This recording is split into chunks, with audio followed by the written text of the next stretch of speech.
Արմենիա հեռուստաընկերության եթերում Կիրակնորյա ժամը լրատվականն է, բարի երեկո։ Իսկ այսօրվա հիմնական թեմաների մասին նախ համառոտ։ Երիտասարդական հոբելյանական ճամբարը փակված է, 10-րդ հավաքի վերջին օրը բազայականները իրենց մասին պատմում եւ զրուցում են երկրի ղեկավարի հետ։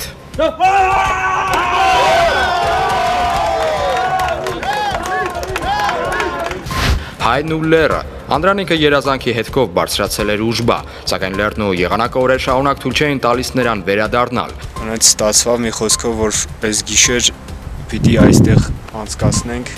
Ինչպես ապրեց նա հազարավոր մետրեր բարձրության վրա, լեռնագնացի օրագիրը եւ լեռնագնացության բացառիկ կադրեր տեսագրված նրա իսկ կողմից։ Շատ դժվար էր, բայց ցածի չա։ Կենաց աղբյուրը փնտրելիս, ջրի կենարար ուժը էպոսից միջև իրականություն։ Ջրի պես երկար կյանք ունենալու գաղտնիքը պատմում է բջնեցի տարեց կինը։ Զգում եմ, որ իրանց բուժիչ հատկությունների համար շատ լավ օգուտ է տալու։ Մենք ենք մեր սարերը, իսկ ուր է Ռևազը։ Հրազդանում 4 ցլիկ, նախրին է խառնվել եւ օտար գոմում հանգիստ առել։ Թե չէ ոչխարին անտեր ոչխար էր խառնվել։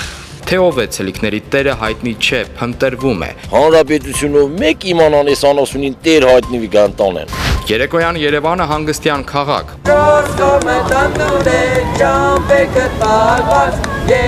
Խաղաղ բակերից այն կողմ աշխույժ փողոց է։ Ով ինչպես է հանգստանում Երևանի գիշերների լուսավոր ժամերը։ Շատ սիրուն քաղաքը, ամեն մի տեղը իր սիրունությունը ունի։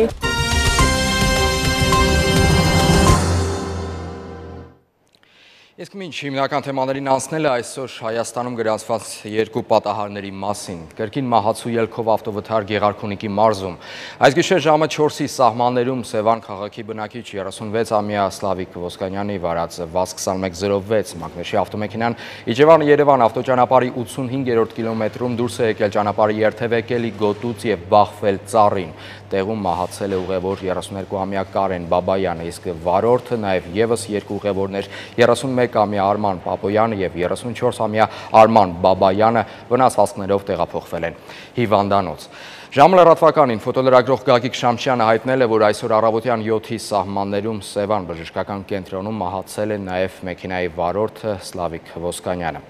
Շամչյանը նաև հաղորդել է, որ վթարից հետո տեղում մահացածի դին եւ վիրավորներին ջախջախված ավտոմեքենայից դուրս են բերել Սևանի փրկարարական ջոկատի աշխատակիցները եւ դա նրանց հաջողվել է միայն հատուկ տեխնիկայի գործադրմամբ։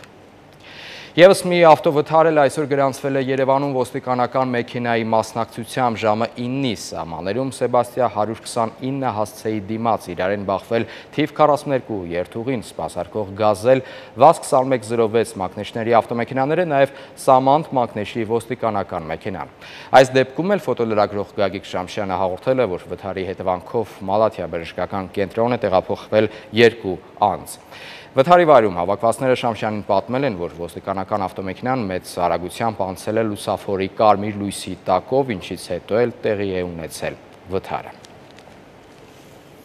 Այժմ անցնենք այսօրվա մեր հիմնական թեմաներին եւ այսպես 3 բազե համայնքական երիտասարդական հավաքի վերջին օրն էր եւ փակման արարողությունը, որին էր մասնակցել է նախագահ Սերժ Սարգսյանը։ Այդ հանդիպումը առանձնահատուկ էր, քանի որ 2012-ին բազեն նշում է իր հոբելյանը ճամբարային ամենամյա հավաքը արդեն 10 տարեկան է։ Նախագահը ծանոթացել է անցած 6 օրերին բազայականների ձեռքբերումներին, ականատես է եղել որոշ սպորտային եւ մշակութային միջոցառումներին։ Իսկ զրույցի ընթացքում քննարկել է ամենատարբեր ուղղվածության հարցեր։ Ուժն ու սալորը, խնձորն ու հայկական գորգի դետալները Ռուսաստանի Արմավիր քաղաքից Ասիայի նատյուրմորդի բովանդակությունն է։ Սա առաջին կտավն է, որ վրձնել է պապերի հայրենիքում։ Բազե համահայկական հավաքի նկարների մրցույթի մասնակիցներից մեկն է։ Իր նատյուրմորդը մրցույթում չի հաղթել, բայց Ասիան չի հուսահատվել։ Ասում է, Հայաստանում նկարած իր առաջին կտավի ամենաարդար գնահատականը կտա հանրապետության նախագահը։ Ես նկարել եմ կուժ, խնձորներ, ազգային մոտիվներ, որին տեսնում եմ Մարտիրոս Սարյանի նկարներու մեջ։ Ուզում եմ, որ այս նկարը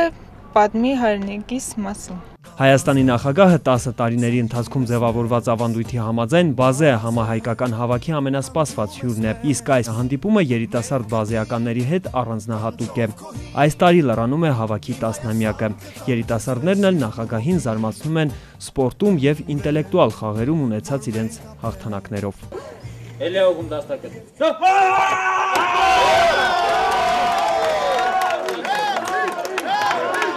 Անցած 6 օրերին 400 երիտասարդներ մրցել են պարան ձգելու մրցույթում, բասկամարտում, շախմատում։ Այս տարի հավաքին մասնակից երիտասարդների թիվը անհամեմատ մեծ է։ 3 ճակատով համախմբվել են Հայաստանի դրոշի գույների ներքո, պայքարում են հաղթանակի համար, սակայն պայքարի վերջում հասկացել են, որ հաղթել է միասնությունը։ 10 տարիների ընթացքում մոտ 8000 երիտասարդ է արդեն անցել բազե դպրոցով եւ փաստացի բազեի միջոցով շատ երիտասարդներ կարողացել են իրենց ինքնադրսևորումը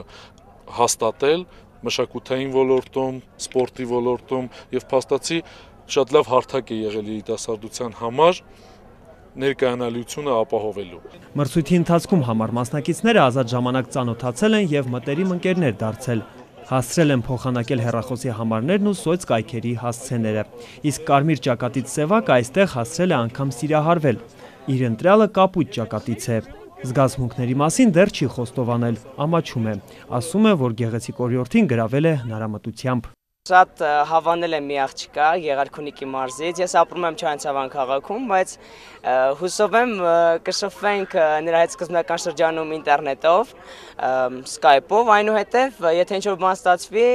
շատ մեծ ցանկություն կար շարունակել նրա հետ ընկերությունը։ Մի քանի րոպեում մարզահրապարակը թեժ քննարկումների հարթակ է դառնում, թանկագին հյուրին շուտ բաց թողնել չեն ուզում ու պաշտոնական հարցուպատասխանը վերածվում է մտերմիկ զրույցի։ Դուք կարևոր և թանկագին մաս եք կազմում մի հրաշք ամբողջականության։ Այդ ամբողջականությունը կոչվում է Հայաստան։ Եվ Հայաստանը առանց ձեզ, առանց ձեզնից յուրաքանչյուրի ամբողջական լինել չի կարող։ Եվ իմացեք, որ դուք առանց Հայաստանի չեք կարող լինել լիարժեք մարդ և չեք կարող լիարժեք ձեզ դրսևորել։ Սա չափազանց կարևոր հանգամանք է։ Ջերմ հանդիպումը շարունակվեց անկաշկանդ ու մտերմիկ մթնոլորտում, իսկ հոբելյանական բազեի մասնակիցները բաժանվում են ձեռք բերած ընկերությունը շարունակելու հաստատակամությամբ և ինչու չէ հաջորդ հավաքին մասնակցելու հույսով։ Արսեն Դումանյան, Միլենա Պողոսովա, ժամը լրատվական։ Այդ շաբաթվա սկզբում ամբողջ Հայաստանը շունչը պահած հետևում էր Վրաստանի Ուժբա լեռան վրա գտնվող հայ լեռնագնացի ճակատագրին։ Արկածախնդիր լեռնագնացի փորձությունները բարեհաջող են ավարտվել։ Անդրանիկ Միրաբյանը արդեն ապահով վայրում է Հայաստանում, ընտանիքի կողքին։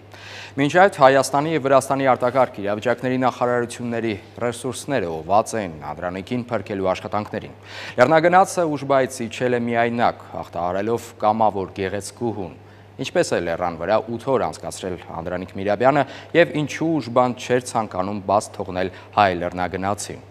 Անդրանիկի էքսկլյուզիվ հարցազրույցը նաև բացառիկ նկարահանում էր 4690 մետր բարձրությունից Իզաբելլա Հովհաննիսյանի տեսանյութում։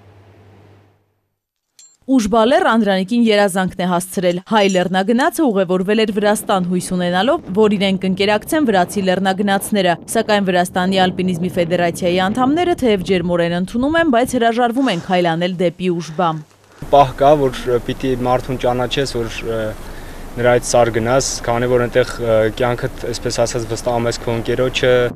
Ավելի ուշ Անդրանիկը հանդիպում է ռուս լեռնագնացների, սակայն այս անգամ էլ ռուսական լեռնագնացության կարգուկանոնն է խանգարում։ Անդրանիկը չուներ լեռնագնացի գրքույկ, որտեղ նշվում է պատրաստվածության աստիճանը։ Նա մնում է միայնակ իր երազանքի հետ, բայց հետ քայլ չի անում, դժվարությամբ ձեռք է բերում անհրաժեշտ գույքը ու ճանապարհ ընկնում։ Հայացքը լեռան գագաթին։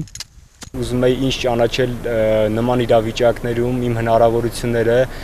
որպեսզի հետագայում որոշ իրավիճակներ կարողանամ ավելի ռեալ գնահատել նման իրավիճակներում ու որոշումներ կայացնել։ Ուժբան չափազանց վտանգավոր է բարդ ռելիեֆի պատճառով։ Շատերը փորձել են հաղթահարել լեռն ու չեն վերադարձել։ Մի քանի օր առաջ էլ ուկրաինական խմբի 2 լեռնագնաց էին զոհվել, սակայն Անդրանիկը իմանալով երազանքի գինը չի ընկրկում։ Վստահ չէր, որ ուժբան թույլ կտա վերադառնալ եւ մեկնելուց առաջ ընտանիքին նամակ է գրում։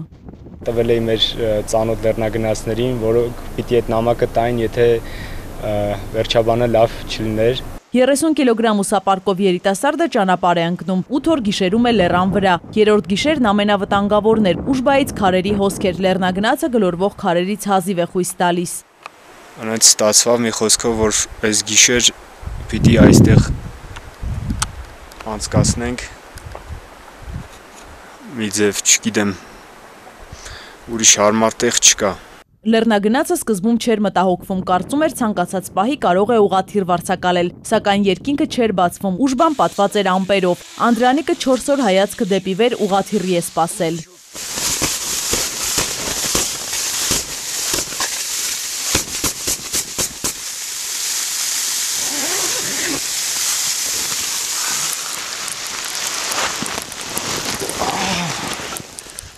Միայնակիչնելը գրեթե անհնար էր, սառցահատկացինն էլ կոտրվել էր, իսկ առանց դրա նշանակում էր կուրորեն իջնել, ոտք դնել չիմանալով սառցապատ քար է, թե սառց է անդունդ։ Մառախուղն էլ թանձրանում էր, շուրջը պարզ տեսնել հնարավոր չէր։ Փրկարարների օգնությունից Անդրանիկը հրաժարվում է, հասկանալով վտանգի չափը։ Բացարձակ կատեգորիկ դեմ եմ եղել որևէ խմբի, ես նույնիսկ քանի անգամ զգուշացրել եմ, ում հետ էլ որ խոսել եմ, եթե որևէ մի փրկարար խումբ որոշի բարձրանա, դրանով նրանք ուղղակի կարագացնեն իմ